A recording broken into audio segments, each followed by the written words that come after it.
어느 돼지의 일주일의 철학을 담은 이야기입니다. 사람이 아니라 돼지니까 그게 알아주시고요.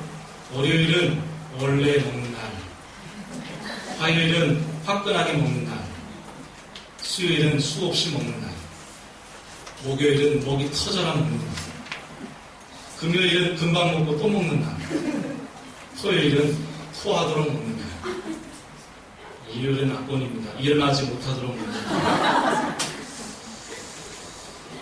돼지는 아니죠. 네. 일생 음식과 뗄래야 뗄 수 없는 삶을 살아가는 것은 맞습니다. 요즘 이렇게 돼지처럼 많이 먹는 사람은 별로 없는 것 같습니다. 안티에이징이라는 말이 있죠. 노화 방지, 오래 살고 건강하게 사는 것에 관심이 상당히 많습니다. 우리나라 부산대 1호 석좌 교수님인 유동팔 박사님께서 신문에 하나 기고한 내용이 있습니다. 그분은 노화 전문 박사님이신데요. 우리나라 몸이 음식을 섭취하고 소화시킬 때 그 에너지가 뭐냐면 산소랍니다. 음식을 먹고 소화시킬 때 에너지가 필요한데 산소가 쓰여지는데 그 음식을 소화시키는 과정에서 그 산소가 다 태워서 없어지는 게 아니라 불연소 되는 부분도 있다고 합니다. 그것을 바로 독성산소라고 하는데요. 그 독성산소가 체내에 쌓이면서 피부가 노화되고 생명이 줄어든다고 합니다. 그래서 그 박사님께서 뭐라고 하시냐면 음식을 줄여서 먹어야 됩니다. 적게 먹어야 한다는 것입니다. 쥐를 대상으로 실험을 하셨는데요.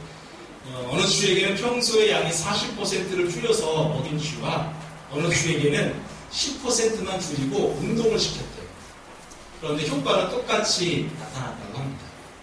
막 굶는 것보다 조금 적게 먹고 운동을 하는 것이 완전히 굶는 것보다 큰 차이가 없다는 것이죠. 요즘도 저의 배에 타이어가 하나 들어갑니다. 정말 힘들어 죽겠어요. 빨리 빼야 되는데 일단 줄여야 되겠고 운동을 다시 시작해야 될 것 같습니다. 근데 여러분, 우리가 음식은 줄일 수 있어도 반드시 줄여서는 안 되는 게 있습니다. 음식은 줄여야 되지만 영적인 이 하나님의 양식, 생명의 떡이신 그리스도를 먹는 일에 대해서는 줄일 수 없다는 것입니다. 예수 그리스도가 생명의 떡으로 오셨고 예수 그리스도를 먹지 아니하면 영원히 살지 못한다고 성경은 말씀하셨습니다. 오늘 본문은 바로 6월절 본문입니다. 6월절 본문은 교회 역사 가운데 성만찬이 시작되어진 기원이 되는 본문이라고 할 수가 있습니다. 근데 여러분, 이 성만찬에 대해서 각 교파별로 해석이 조금씩 달라요. 여러분, 성당에 가보시면 매주 이 성찬을 하거든요. 미사를 통해서. 근데 이 천주교, 이 성당에서의 성만찬에 대한 신앙은 어떠냐면 사제가 이렇게 떡과 잔을 놓고 축복 기도를 하잖아요. 그러면 그 떡과 그 포도주가 실제로 예수님의 몸과 예수님의 피가 되어진다. 그걸 화채설이라고 해요. 기도하면 실제로 빵이 아니라 저거는 이제 주님의 몸이 된다. 저건 포도주인데 실제로 피로 바뀐다. 상당한 믿음이고 신앙입니다. 그래서 여러분, 천주교에서는 이 성체를 받지 못하면, 이 성찬에 참여하지 못하면 구원을 받을 수가 없는 거예요. 그래서 매주 성찬을 하고 이 성체를 받도록 되어 있습니다. 그래서 교회밖에 구원이 없다는 말이 카톨릭에서 나온 이유인데 왜 그러냐면 그 예수님의 몸과 예수님의 잔을 실제로 먹어야 됩니다. 못 먹으면 안 되는 거예요. 그런데 루터는 어떻게 이해했냐면 저 성찬과 이 잔을 마실 때 실제로 바뀌기도 하지만 그냥 그건 빵이고 그건 포도주잖아요. 그래서 공제 같이 있다. 공제설을 주장합니다. 개혁교회의 아버지인 츠빙글리 같은 경우는요, 어떻게 이해하냐면 그거는 기념이다. 그게 실제로 빵이고 포도주인데 그게 어떻게 바뀌냐. 그는 바로 주님의 몸을, 주님의 피를 기억하고 기념하는 것이지 기념의 차원이지 실제로는 안 그렇다. 그렇게 얘기했습니다. 그럼 우리가 몸을 담고 있는 이 장로교회에서는 어떻게 말할까요? 장로교회 아버지인 칼빈은 이렇게 얘기했습니다. 이 성찬을 우리가 하고 있는데 그 성찬을 할 때 그 성찬을 하는 그 과정에 그 공동체 안에 하나님의 영이 성령이 임재하신다. 아멘. 실제로는 떡과 잔을 마시지만 그 가운데 성령이 역사하셔서 우리가 그 자리 안에서 하나님을 경험하고 하나님을 체험할 수 있다는 거예요. 그래서 우리 장로교는 영적 임재설에 입장이 있습니다. 설교 시작부터 화채설이니 공제설이니 기념설이니 영적 임재설이니 해서 죄송합니다. 어쨌든 우리 장로교회 입장에 있으니까 영적 임재설의 입장이 있습니다. 실제로 여러분 이 중세나 개혁교회의 전통 안에서 이 성찬식을 할 때 있잖아요. 정말 수많은 기적들이 일어났어요. 병자가 치유되고 또 귀신이 떠나가고 마음의 상처가 치유되는 역사가 이 성찬식 가운데 있었어요. 왜냐하면 실제로 성령이 이곳에 임하셔서 성찬을 섭취하고 성찬에 참여하는 사람들 안에 변화와 회복과 역사들이 일어났어요. 우리는 그냥 일상적으로 하는 성찬이니까 별 의미가 없겠지만 정말 기대하고 믿음으로 받는 사람들 안에 그런 역사들이 실제로 일어났습니다.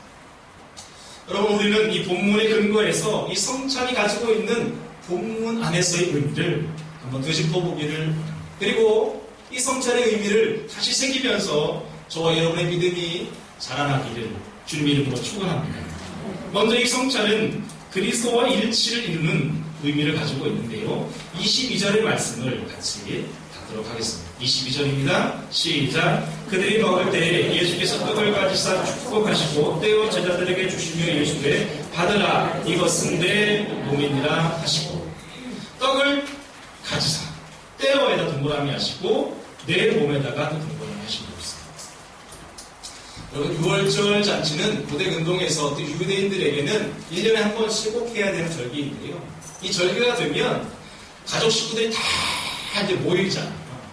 이제 전날 성전에 가서 6월절 양을 잡아드리고 피만 드리는 거예요. 그리고 나서 이제 고기를 발라서 이제 집으로 갖고 와요. 그리고 이제 양고기와 더불어서 뭐 쓴나물, 무교병, 여러 가지 이제 잔 이런 것들을 배설해 놓고 이제 가장이 그 음식에 대해서 하나하나 설명을 해요. 이 쓴나물은 어떤 의미고, 무교병은 어떤 의미고, 양은 어떤 의미고, 그 의미를 다 설명을 하는 거죠. 오늘 주님이 그 영적인 가장으로서, 새로운 가족 공동체의 가장으로서 제자들에게 그 음식의 의미를 설명하십니다. 그 음식의 첫 번째 음식이 뭐냐면 바로 누룩을 넣지 않은 무교병이라는 거죠. 근데 그 무교병을 설명하시면서 오늘 성경에 보니까 떼어라고 되어 있잖아요. 이 떼었다는 말이 단순히 떡을 떼었다 그런 의미보다는 헬라어 언어를 보면 쪼개셨다 그런 의미예요. 다시 말해서 좀 더 강력하고 의도적인 표현이라고 할 수가 있죠. 즉 당신의 몸을 쪼개서 당신의 몸을 찢어서 그렇게 인류의 죄를 구속하겠다는 의미를 담고 있는 것입니다. 6월절 음식 가운데 특별히 이 무교병이 가지고 있는 두 가지 의미가 있는데요. 유대인들에게 무교병은 어떤 의미냐면 첫 번째는 고난을 상징합니다. 6월절은 애굽 땅에서 나오는 그 출애굽의 과정 전날이 있었잖아요. 그러니까 400년 동안 애굽 땅에서 선조들이 고생하고 고통 중에 있었던 사실을 어떻게 하는 거예요? 기억하는 거예요. 그 무교병은 바로 그 고난을 상징해요. 두 번째는 그 무교병은 무엇을 상징하냐면 순결을 상징합니다. 왜냐하면 이 무교병을 만들 때 보통 빵에 들어간 이스트, 즉 누룩을 넣지 않고 그냥 아주 담담하게 맛대가리 없이 그냥 만들어요. 그 누룩이라는 것이 발효를 시키잖아요. 유대인들 속에는 그 발효되는 과정을 썩는다고 생각했어요. 그래서 썩는 것은 부패시키는 거고 죄니까 그것을 빼버리고 순결하게 떡을 만들어서 무교병이라고 하는 거죠. 다시 말해서 이 무교병, 이 떡은 죄 없음, 순결을 의미한다고 할 수가 있습니다. 그런데 주님이 지금 그 무교병을 떼시면서 그게 내 몸이라고 말씀하십니다.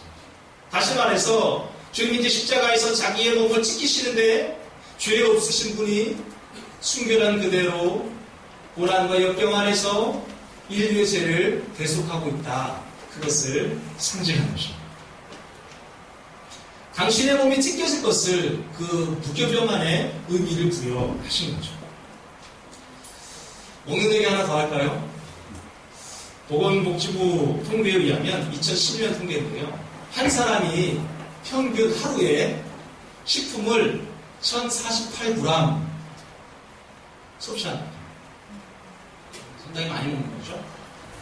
그런데 1048g이니까 한 사람이 80년을 살고 하루 3끼를 꼬박 먹었을 때 제가 통계를 내보니까요.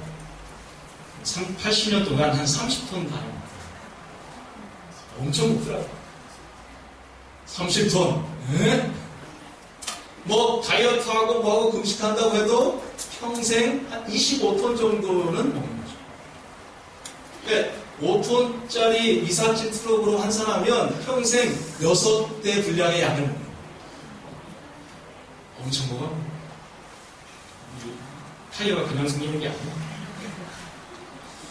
근데 여러분 잘 생각해 보세요.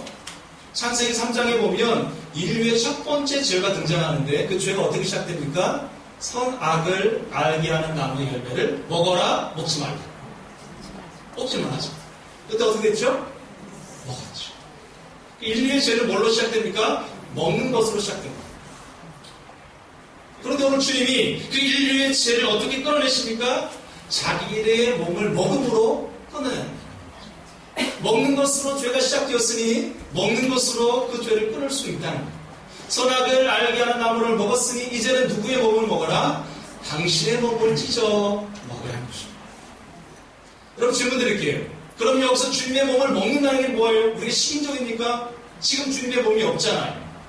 어떻게 주님을 먹는단 말이에요? 예수님께서 오병이어의 기적 가운데에 막 축사하니까요. 막 떡이 막 생기고 물고기가 막 생기잖아요. 5,000명이 먹었어요. 그러니까 막 무리들이 눈이 뒤집어져가지고 주여 우리에게 영원한 양식을 주십시오. 막 달려들었어요. 주님이 뭐라고 말해요? 요한복음 6장 35절에 예수님께서 이르시되 나는 생명의 떡이니 내게 오는 자는 결코 줄이지 아니할 터요 나를 믿는 자는 영원히 목마르지 아니할 것이다. 여러분 영원한 양식 주님의 살을 뜯어 먹는다는 게 뭐냐면 다른 말로 얘기하면 주님을 믿는다. 예수 그리스도를 영접한다. 예수 그리스도를 나의 주인으로 인정한다. 예수 그리스도가 십자가에 달려 죽으심으로 내 죄가 사해졌다는 것을 믿는 것. 그것이 먹는 거예요. 사랑하는 성도 여러분, 우리가 하루하루 살아가고 한 달을 일합니다. 여러분의 썩을 양식을 위해서 일하는 거 아니잖아요. 썩을 양식을 위해서 일하십니까? 그러면 사망이죠. 우리의 삶의 목적은 무엇입니까? 영원한 양식인 그리스도를 먹는 데 집중해야 될 줄 믿습니다. 오해는 없기를 바랍니다. 지난주 자라감을 하면서 한 성도가 40년 동안 성경을 읽었는데 창세기 2장에서 아담이 피조물의 이름을 지었다는 사실을 처음 알았다고 고백하셨어요. 정말 쉽지 않은 고백입니다.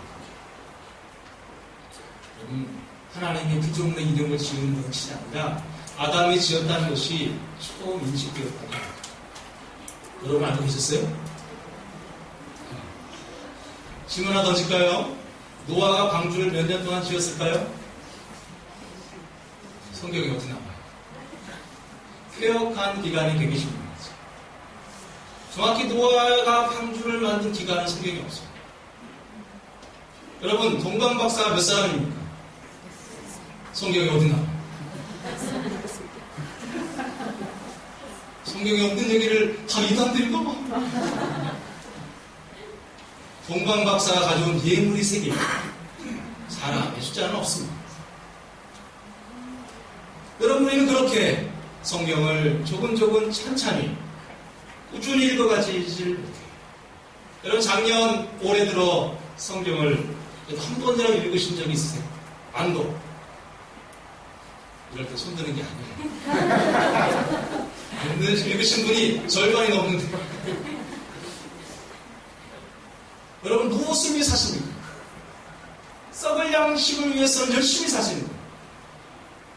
영원한 양식을 잘 두고 계십니다. 정말 창피한 것 같아요. 그러고도 내가 성도인가? 내가 하나님의 자녀인가? 하나님의 백성인가? 스스로 점검해 보십시오. 여러분, 10편 19편에 보면 시인이 내가 하나님의 말씀을 먹는데 그 달기가 꿀보다 더 달고 그 꿀보다 최상급에 있는 송이꿀보다 더 달대요. 이런 말씀이 정말로 다세요? 성경만 보면 막 졸음이 쏟아지지 않습니까? 저희 어머님은 제가 전도했더니 불면증으로 고생하시더니 성경을 읽기 시작하더니 편안히 잠을 줍니다.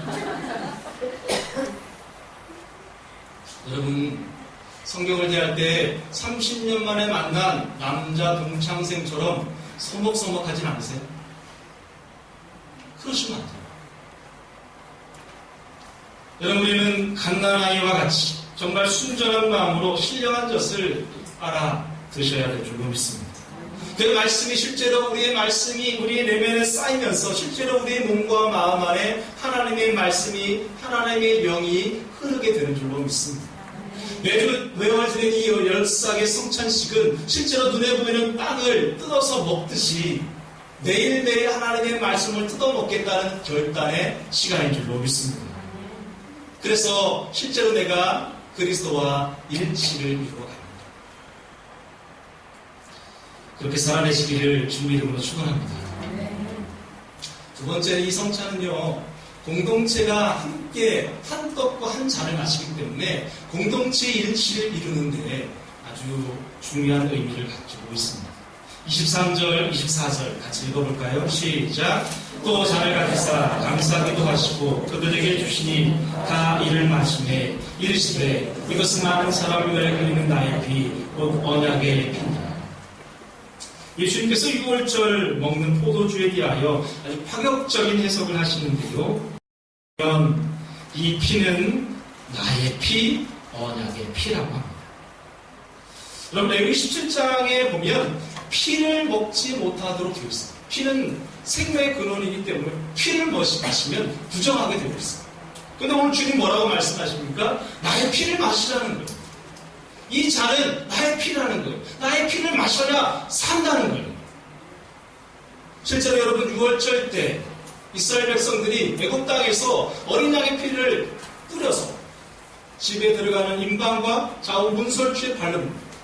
그것이 사인이 되어서 애굽 땅에 임한 장자의 저주가 넘어가게 되었다 해서 6월입니다. 그런데 여러분, 그 피가 우리를 그렇게 구속해내신 거예요. 그런데 오늘 주님은 이제 어린 양의 피가 아니라 자기의 피를 마시고 자기의 피로 인침을 받아야 죽음에서 생명으로 유월한다는 것입니다. 실제로 에베소 1장 7절에 보면 우리가 그리스도 안에서 그의 은혜의 풍성함을 따라 그의 피로 말미암아 구속 곧 죄사함을 하는 것입니다. 우리의 죄사함이 그리스도의 피 안에서 있는 줄로 믿습니다. 피는 죄사함을 의미하고 의롭다 하심을 의미하고 하나님과의 화평을 이루게 되며 우리를 거룩하게 하는 효력을 발생시키는 것입니다. 그래서 오늘 본문은 한 떡을 떼며 한 잔을 마시는 사람, 그 많은 사람을 위하여 흘리는 나의 피라고 되어 있습니다. 한 사람이 아니라 많은 사람이라고 되어 있습니다. 사랑하는 성도 여러분, 교회를 목표하면서 가장 중요한 가치가 뭐냐면 교회는 일치를 이루는데 중점을 둬요. 하나됨을 이루어가야 돼요. 그런데 여러분, 바울이 목회했던 고린도 교회 안에 어떤 문제가 생기냐면 고린도전서 11장에 보면요, 이제 이 성찬과 애찬이 그 당시에는 우리는 지금 성찬이라고 하지만 그 당시에는 애찬, 밥 먹는 것과 예배가 섞여 있었어요. 그런데 어떤 문제가 발생됐냐면 가난한 사람과 부자들이 함께 공동체를 이루다 보니까 이 부자들은 일찍 오고 음식을 막 바리바리 싸우는 거예요. 가난한 사람들은 일을 하다가 오니까 늦게 오고. 그런데 문제는 이 먼저 온 부자들이 자기들끼리 말이죠, 음식을 다 치워버려요. 가난한 사람이 와서 같이 먹으려고 하니까 음식이 없습니다. 그게 공동체 안에 심각한 문제를 발생해서 고린도 교회가 막 분열의 조짐을 보이기 시작했어요. 여러분, 고린도전서 11장에 자세히 보시면 먹는 문제가 공동체 안에 심각했다는 것을 알 수 있어요. 그 11장 하반절에 보면 그래서 먼저 와서 막 음식을 먹고 강한 자에게 음식을 남겨주지 않은 부자 때문에 그 공동체 안에 질병이 찾아오고 그렇게 한 사람에게 하나님의 저주가 임했다는 표현이에요. 여러분, 먹는 게 중요해요. 왜 먹는 게 중요할까요? 공동체의 하나됨을 유지하는 비결이기 때문에 그렇습니다. 여러분, 식구란 말이 있잖아요. 그 식구란 말이 뭡니까? 함께 끼니를 먹는 사람을 식구라고 합니다. 그래서 그런 유명한 말이 있어요. 교회는요, 항상 먹이고, 쉬지 말고 먹이고, 범사에 먹여라. 이게 저의 목회 지론입니다. 개척교회를 하면서 저와 아내가 아주 짠돌이처럼 많이 아꼈습니다. 불필요한 것은 많이 줄이도록 애를 썼는데. 근데 한 가지 줄이지 않은 영역이 있어요. 뭐냐면, 먹는 거예요. 개척 초기부터 하여튼 교회 오면 먹을 게 풍성하도록 하자. 그래서 먹다가 남으면 싸다 주더라도, 그래서 저희 아내에게서 봉다리 안 받아가고 보신 분 별로 없으실 거예요. 그렇죠? 교회는요, 먹을 게 풍성해요. 그래서 여러분, 곳간에서 임신난다는 말이 있어요. 곳간이 풍성해야 돼요. 그래서 같이 먹고, 같이 묵고, 그래서 같이 한 식구가 되어져 가는 것이죠. 오죽하면 제가 이 서투른 솜씨로 이 드립커피 내리는 걸 연습해가지고, 별로 맛도 없을 텐데, 맛있게 드셔주면 감사합니다. 하여튼 어떻게든지 교회 오면 먹을 수 있도록, 먹을 거리 있도록, 이렇게 배려를 했습니다. 먹는 것만큼 한 몸을 이루는 중요한 방법은 없는 것 같아요. 요즘에 가나안 성도라는 말이 있어요. 여러분 보셨어요? 가나안 성도. 들어보셨어요? 아예 책으로 나왔어요. 가나안 성도. 제가 이게 뭐 가나안 성도가 가나안을 향해 걸어가는 성도인가 봤더니 그게 아니고요. 가나안. 뒤집어 얘기하면 안 나가. 교회 안 나가는 성도를 가나안 성도라고 뒤집어서 얘기해요. 오, 그런 게 있었습니다. 여러분, 실제로 여러분 주변을 한번 살펴보세요. 교회 안 나가고 있는 성도들이 의외로 많습니다. 안 나가는 성도뿐 아니라 이 교회 저 교회에 정하지 못하고 옮겨다니는 성도들도 의외로 많습니다. 저는 그분들을 폄하하는 의식이 전혀 없어요. 그 중에는 정말 교회를 진지하게 고민하고 믿음에 대하여 고민하는 분들이 의외로 많습니다. 공동체에 와서 예배를 드려도 등록을 안 하려고 해요. 왜요? 이미 이전 공동체 안으로부터 큰 상처를 받아서 더 이상 상처를 받기가 힘든 거예요.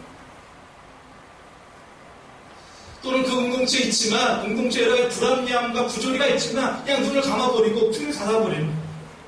그리고 그냥 거기에 묻는 거예요. 또는요, 어떤 정도는 아예 공동체 안에 고소 고발 사건에 깊이 개입해서 문제를 해결하려고 애를 쓰는 분도 의외로 많습니다. 여러분, 이런 분들의 특징이 있어요.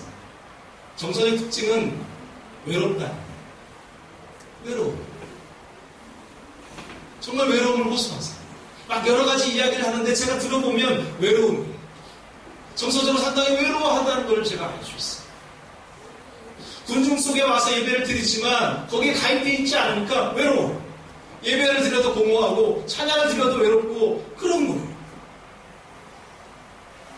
영적인 영역은 바로 유혹을 받고 있다는 것을 알 수가 있어요.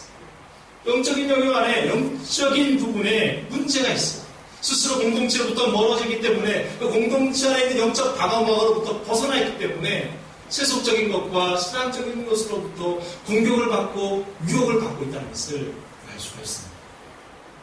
어른들은 몰라지만 청년과 청소년들, 어린아이들은요 거의 무방비 상태라면 정확한 것입니다. 공동체가 얼마나 중요한지 바울은 에베소서 4장 18절에 능히 모든 성도와 함께 지식이 넘치는 그리스도의 사랑을 알고 그 너비와 길이와 높이와 깊이가 어떠함을 깨닫는다고 합니다. 여러분, 그리스도의 사랑이 우리 안에 어떻게 체화되고 어떻게 체험되냐면 성도와 함께 있을 때 그것을 체험할 수 있다. 그리스도의 사랑이 넓고 깊고 높은데요. 그것을 어떻게 하냐면 성도와 함께 교제하고 성도와 함께 신앙생활하고 성도와 함께 나눔을 통해서 거기서 그리스도의 사랑을 경험한다는 거예요. 내게 하나님의 사랑을 보여달라고, 내가 하나님의 사랑을 경험하고 싶다고요. 그러면요, 공동체 안에 계셔요. 이건 제 얘기가 아니라 바울의 얘기입니다. 성도와 함께 그리스도의 사랑을 하여. 여러분, 바울은 에베소 6장 18절에 이렇게 말합니다. 모든 기도와 간구하되 항상 성령 안에서 기도하고 이를 위하여 깨어 구하기를 항상 힘쓰며 여러 성도를 위하여 구하라. 지금 바울은 감옥에 갇혀 있습니다. 그리고 여전히 복음을 전하려고 해요. 영적인 공격이 있어요. 그러니까 에베소 성도들에게 뭐라고 말합니까? 자기를 위해서 중보기도 해달라.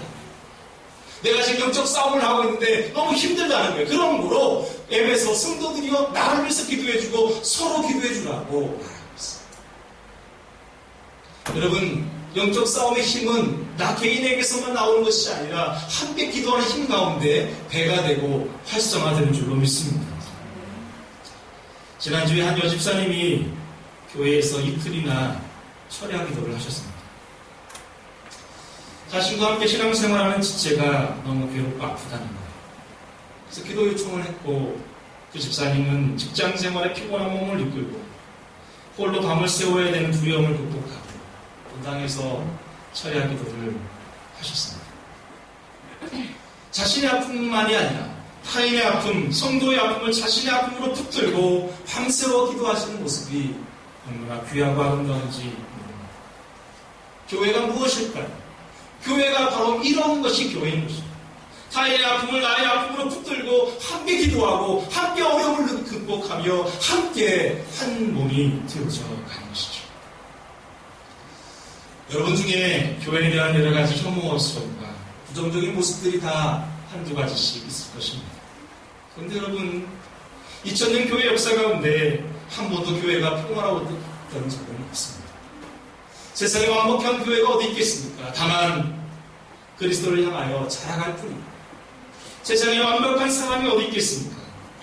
다만 좀 더 그리스도를 닮아가려 애를 쓰고 그 과정이 있을 뿐입니다. 찬송 중에 이런 말이 있죠. 한 피 받아 한 몸 이룬 형제 자. 별거 아닌 것 같지요. 매주 드려지는 묘진 이 성찬식, 여러분 보기에는 뭐 저게 별거 없군요. 그런데 목회자이며 신학자인 사람들의 눈에 보이면 정말 중요한 것입니다. 한 빵을 먹고 한 잔을 마시면서 우리는 이제 한 몸이 되어져 가는 것을 스스로 확인하고 스스로 점검하는 줄로 믿습니다. 사랑하는 성도 여러분, 무덤교회가 아직은 옮겨온 성도들에 의해서 형성되어지고 있습니다. 아직 불신자들로 교회가 세워지기 전입니다. 우리는 이제 그렇게 되어질 것입니다. 그런데 여러분, 한 가지 주의할 것은 서로 옮겨온 성도들이다 보니 신앙적 배경과 신앙적 빛깔이 다소 다를 수 있습니다. 그러나 틀린 것이 아니라는 것을 염두에 주셨으면 좋겠습니다. 이전에 사귀었던 성도들이 귀한 것처럼 새롭게 상기는 성도들도 귀하게 여겨주시고 함께 한 몸을 이루어 가셨으면 좋겠습니다. 조급하지 않게 그러나 깊이 알아가는 저와 여러분이 되기를 주님의 이름으로 축원합니다. 세 번째로 성찬은 과거와 미래와 현재가 일치를 이루는 은총의 자리입니다. 25절, 26절 말씀을 같이 읽어보도록 하겠습니다. 시작. 진실로 너희에게 이르노니 내가 포도나무에 지난 것을 하나님 나라에서 새 것으로 마시는 날까지 다시 마시지 아니하리라 하십니다. 이에 그들이 찬미하고 감람산으로 가니라. 여기 새 것으로 마시는 날, 이 새 것은 새 포도주를 의미하는데요, 두 가지 의미가 있습니다. 첫 번째는 이것은 바로 하나님 나라 새하늘과 새 땅에서 이루어질 영원한 메시아의 잔치를 의미하는 것이고요. 두 번째는 이제 제자 공동체를 넘어서 이제 교회가 형성될 것인데 교회 공동체 안에서 이루어질 성찬식을 내다본다 할 수가 있습니다. 다시 말해서 정리하면 이 성찬식은요, 2000년 전 예수님께서 십자가에서 죽으시고 찢기시고 흘리신 피를 기념하는 것입니다. 즉 과거의 사건을 현재 재현하면서 그것을 기억해내는 것이죠. 두 번째는 현재 우리가 이 성찬을 하면서 성찬에 참여하면서 앞으로 이루어질 종말론적으로 이루어질 예수 그리스도와의 혼인잔치를 미리 선취하는 것입니다. 미리 경험해 보는 것이죠. 그래서 과거가 현재와 일치하며 현재와 과거가 일치하는 자리가 오늘 우리가 드리는 월삭의 성찬식인 줄로 믿습니다. 오늘 본문 26절이 이렇게 끝납니다. 그들이 찬미하고 감람산으로 갑니다. 성찬식을 마친 성도들, 제자들은 찬미하면서 감람산으로 갔습니다. 다시 말해서 우리가 매번 드리는 이 성찬식은 예수님의 죽으심만 기억하는 아픔의 잔치가 아니라 이루어질 하나님 나라를 꿈꾸며 미리 맛보는 기쁨의 잔치이기도 한 줄로 믿습니다. 주님의 죽으심만 있는 것이 아니라 주님의 부활 그 영광스러움을 기억하며 기쁨으로 참여하는 잔치입니다. 그러므로 사랑하는 성도 여러분, 과거의 상처, 아픔, 경험 이제 모두 잊어버리시기를 주의 이름으로 축원합니다. 그리고 막연한 미래에 대한 두려움, 불확실한 삶에 대한 외로움들을 내려놓으시기를 주의 이름으로 축원합니다. 그 과거와 그 미래가 지금 현재 살아가는 우리의 삶 속에 기쁨과 찬미로 승화되기를 주님 이름으로 축원합니다. 말씀을 정리합니다. 우리가 참 많이 먹고 적게 먹고 먹는 것 참 중요합니다. 근데 더 중요한 것은 반드시 먹어야 될 게 있다는 것이죠. 그것은 바로 세상의 떡이 아니라 말씀의 떡의 본체이신 예수님을 먹으셔야 하겠습니다. 말씀이 육신이 되어 우리 가운데 거하신다는 말씀처럼 우리가 매일 말씀을 섭취하고 뜯어 먹으면서 주님을 섭취하시기를 주님의 이름으로 축원합니다. 그리고 혼자 먹지 말고 함께 드십시다. 결혼생활, 신앙생활 모두 혼자 할 수 없는 것인데 이제 신앙의 방황을 멈추시고 도단 공동체에 기대어서 함께 한 떡과 한 잔을 마시러 갔으면 좋겠습니다. 주님과의 일치를 더 강화시키는 품으로 이 도담교회가 쓰임받기를 원합니다. 도담에 기대어 있는 것이 주님과의 일치를 이루는 데 도움이 되었으면 좋겠습니다. 오다 가다 만난 사람들의 모임이 아니라 하나님의 섭리 안에서 만난 우리들이 서로 마음을 열고 서로 기대어서 도담을 이루어갔으면 좋겠습니다. 한 떡을 먹고 한 잔을 마시는 거룩한 도담의 식구들이 되었으면 좋겠습니다. 여러분 주보에 보시면 저희 교단 통합체 로고가 앞에 있고요. 그리고 가운데에 보면 저희 교회 엠블럼이 있습니다. 이 엠블럼은 세 개의 직선과 하나의 원으로 되어져 있습니다. 세워진 직선은 자라감을 의미하고 자라감의 깊이와 정도가 다르기에 막대를 보시면 조금씩 높이가 다릅니다. 그리고 세 개의 기둥은 삼위 하나님을 의미한다 할 수 있습니다. 그리고 그 세 개의 기둥을 관통하는 원 안에 십자가가 있지요. 그것은 바로 예수 그리스도를 닮아간다라는 뜻을 가지고 있습니다. 그리고 삼위일체를 의미하기도 합니다. 하나님 안에서 하나를 몸을 이루어가고 각 개인으로 보면 그리스도를 닮아가고 그래서 공동체가 자라간다는 의미를 담아 그렇게 만든 것입니다. 사랑하는 성도 여러분, 각 개인이 그리스도를 닮아가시고 그 개인들이 모여서 그리스도의 몸을 자라가게 하는 도담교회가 되기를 주님의 이름으로 축원합니다.